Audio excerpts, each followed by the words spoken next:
Gagawa pala ng mahalabiya. 8 piraso ng gatas.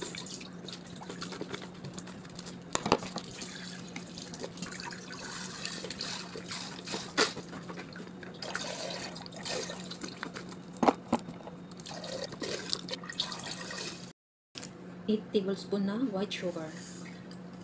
And then 8 tablespoon na cornstarch. And then 1 cup milk powder. Half teaspoon na istika.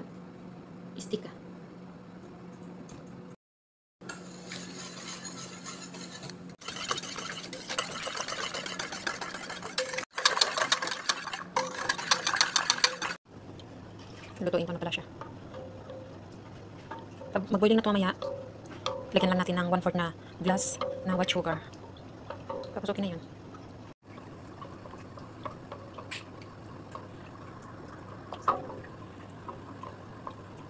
Halu-haluin lang palagi hanggang sa mag-boiling tong gatas.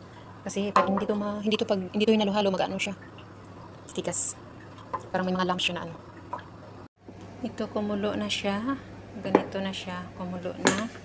Ilagay ko na tong 1/4 na white sugar. Halo-haloan ulit. Ganyan na.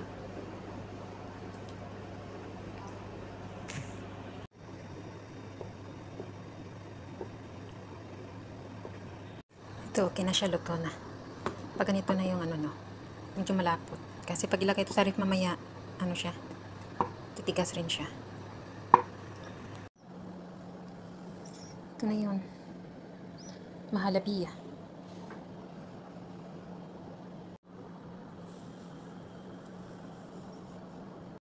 Ilagay ko pala siya dito sa ref kasi pag malamig, masarap. Ito na yung ginawa ko kanina na mahalabiya. Dapat malamig siyang kainit kasi masarap. Parang ice cream.